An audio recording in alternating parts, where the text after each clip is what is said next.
All right, the security profession is exploding. It's exploding. There's more jobs out there in cybersecurity, information security than there are trained people. It has gotten so bad that I've gotten involved in initiatives to extend cybersecurity awareness and training into high schools, certainly at the college level. And this is why I'm pushing Security Plus certification, Security Pro with Test Out so hard in this class because more so than any other area of IT, we need people in this area. So the range of positions out there is pretty wide, certainly in management. So if you wanted to be a security manager, you have to know both business and security technology. Lots of administrative support positions, analyst positions, research positions, monitoring, operations, maintenance. Technical expertise is required at pretty much every level, although as you kind of rise through the ranks, your technical expertise diminishes, although your organizational and industry expertise increases. I'm sure most people are aware the top IT job in most organizations is a CIO, Chief Information Officer.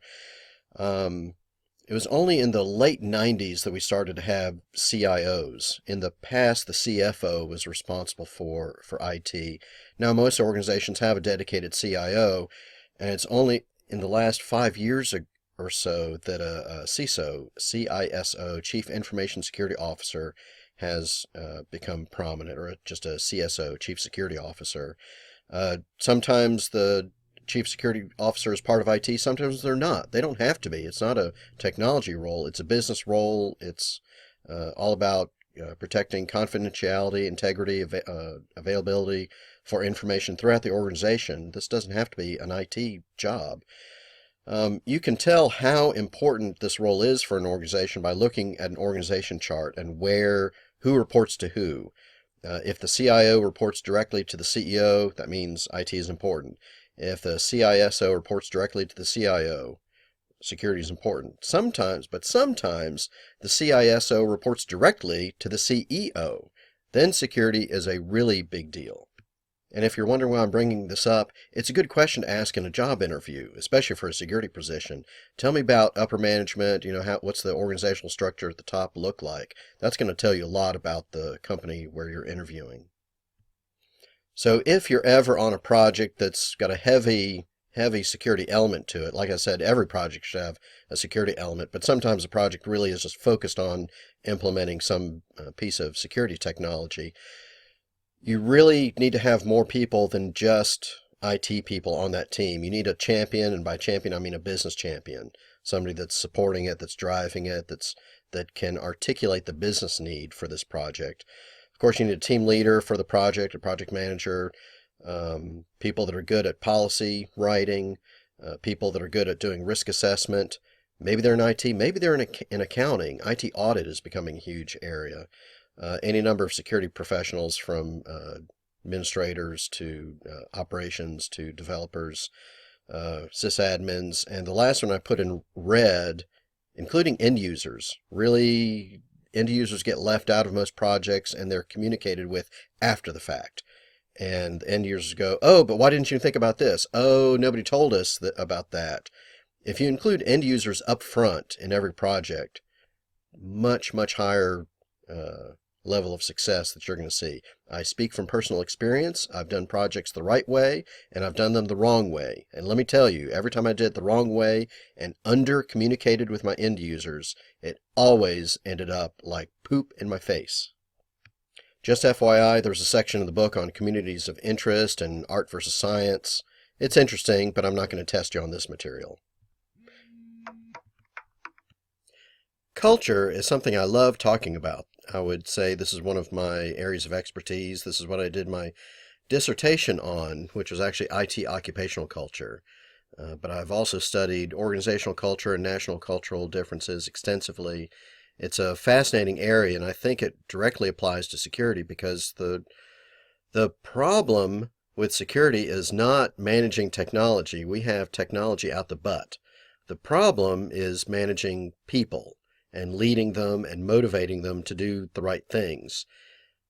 in order to do that, you have to have a culture of security.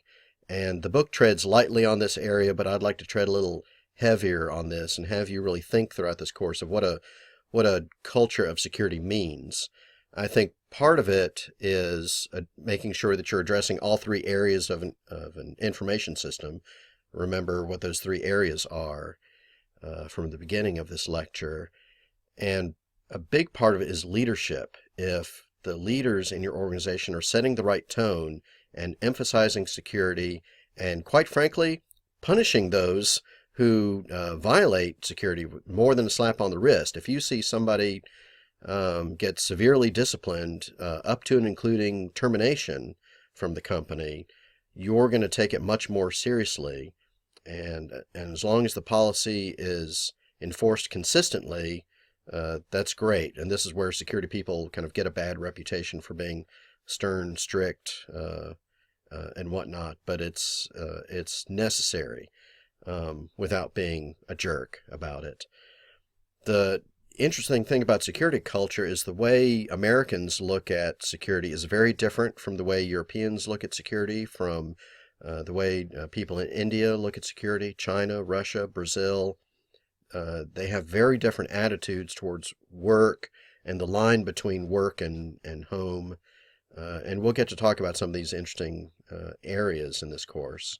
So I just want to reinforce the key elements of Chapter 1, that information security is a well-informed sense of assurance that the information risks and controls are in balance. Balance being the key word there. We talked a lot about balance.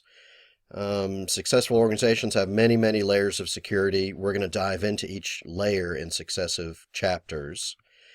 And again, balance between protection and availability. Security has got to be based on the business needs first. You're going to get sick of hearing me say this until you can say it in your sleep. This is a tattoo-worthy idea. Business needs come first. Finally, you've got to use some kind of framework. I don't care whether you're using SecSDLC or NIST or something similar, but NIST is what we're going to focus on in this class. Keep in mind, we're not talking about security at home, although that will come up from time to time, just for some examples, to give you relevant examples. But I really want to keep the emphasis on a corporate environment, a corporate business environment, because that's what I come out of, and that's what you're going into. Just remember, information security is more than just network security. I love to talk about firewalls and VPNs and IDS, IPSs, and encryption schemes, but that's just a small part of the larger picture. SecSDLC, I think, is useful because it's simple. Like I said, NIST is a focus area for the book, so we're going to use a lot of examples from NIST. So some final advice just to get you going and leading up into Chapter 2. I know you guys are smart, and I know you can recognize a phishing attempt. You get phishing scams all the time in your SIUE inbox, right? There's people claiming to be the IT help desk and things are misspelled. There's poor grammar. Maybe an email that's pretending to be your bank and wants to validate some information. And I know you can recognize it. In fact, you've probably already been in 468 and you understand DNS inside and out. You can recognize a valid and a fishy-looking domain name. That's not the problem. The problem is not you guys. The problem is if you have hundreds of thousands of employees, how do you train all of them? The young ones, the managers, the ones that are getting ready to retire. How do you explain to them the difference between a legitimate email and illegitimate email? This requires a lot of attention to detail, a lot of careful planning with your education strategy for the organization. Another pet peeve of mine is security people get bitchy. Now, I understand why, because people do stupid things all the time, and you've got to blow off steam. You have to have a sense of humor about this stuff, and I've got more than my fair share of stupid user stories, and I will share them with you. But the thing is, this leads you to the wrong attitude, because you're there. If you're a security professional, if this is your chosen career, you're there to protect and serve.